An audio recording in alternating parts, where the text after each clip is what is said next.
Ah, ecco, questo è più bello ed è un applauso di affetto, ovviamente.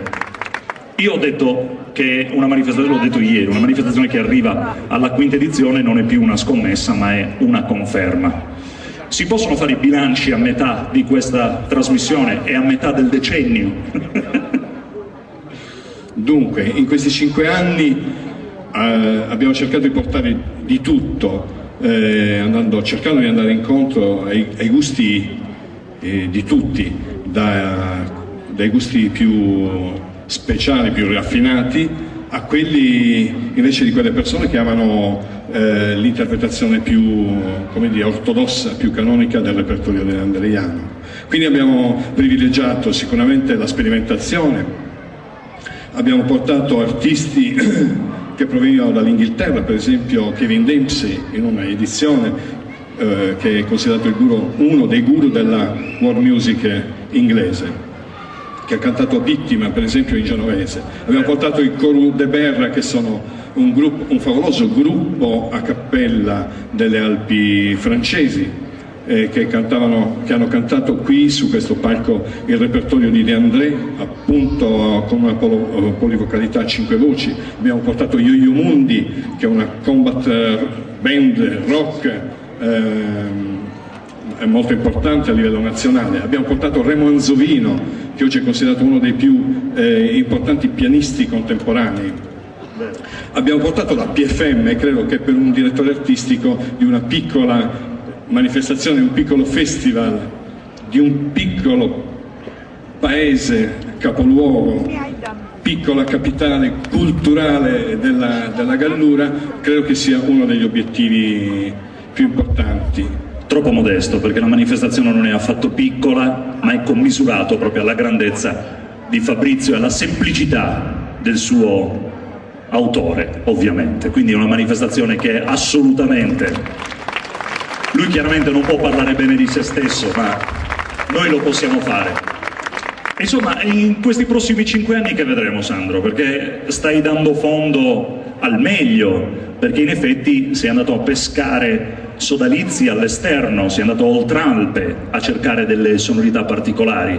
Anche ieri, per esempio, sentire De André in chiave jazz può anche non piacere, però è una chiave di lettura importante. Poi c'è stato anche Beppe Dettori, naturalmente, che forse rappresenta meglio l'ortodossia alla quale facevi riferimento.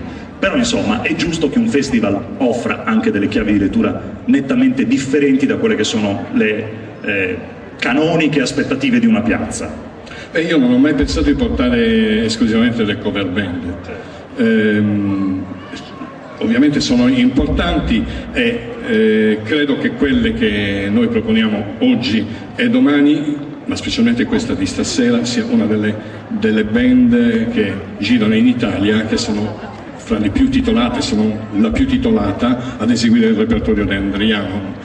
Non fosse altro per la presenza appunto di Pier Michelatti stasera qua, che è stato il bassista, poi tu ne parlerai ovviamente, ma il bassista storico per 16 anni di tutte le tournée e di tutti i dischi di Fabrizio De André. Quindi stasera c'è forse la persona che è stata più vicina dal punto di vista musicale e anche umano fra le persone più vicine a Fabrizio De André. Perfetto, grazie Sandro, anche a te buona serata e in bocca al lupo per il prossimo quinquennio. Sapevo che lui mi stimava, col suo comportamento me l'ha dimostrato più di una volta, però questo scritto non me l'ha mai dato, non me l'ha mai detto, forse perché anche gli avrei chiesto più palanche, aveva paura che gli chiedessi più, no scherzo. Insomma, in pratica per me è stato come Dori quando me l'ha dato. Ha detto guarda, sì, è stato come trovare un tesoro e mi ha dato coraggio di andare avanti con questo gruppo. Che adesso ci presenterai tu, perché ovviamente tu hai davanti, cioè suoni con una band completa che copre proprio tutta la parte artistica live di un concerto. Per cui lo presenterai tu, io ti lascio su questo palco, io auguro a tutti voi una buona serata, ci sentiamo in chiusura per i saluti e per i ringraziamenti. Pier Michelatti e i Faber per sempre. Buona serata.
Si son presi il nostro cuore sotto una coperta scura,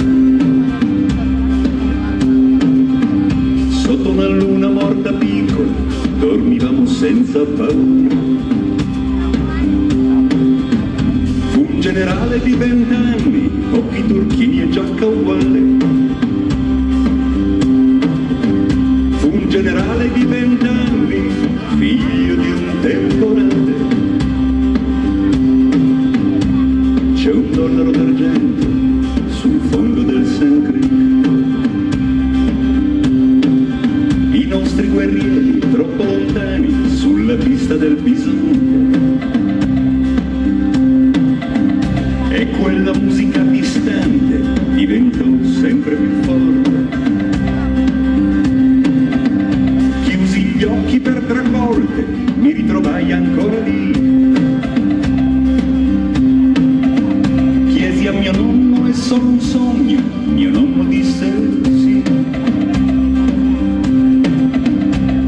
A volte i pesci cantano sul fondo del St. Creek.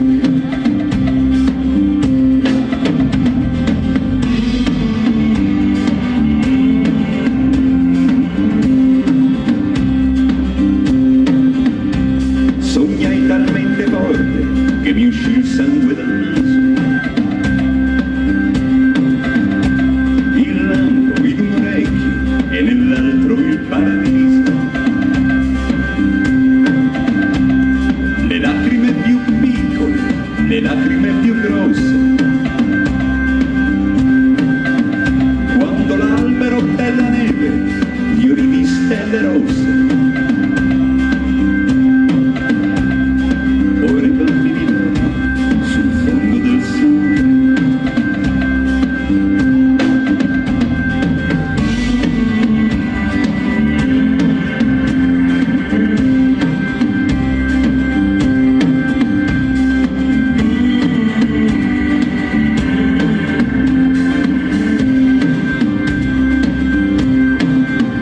Quando lo sole alzò la testa tra le spalle della notte, c'erano solo cani, fumo e tende capovolte. Tirai una freccia in cielo per farlo respirare. Tirai una freccia al vento per farlo sanguinare. La terza freccia cerca sul fondo del St. Creek.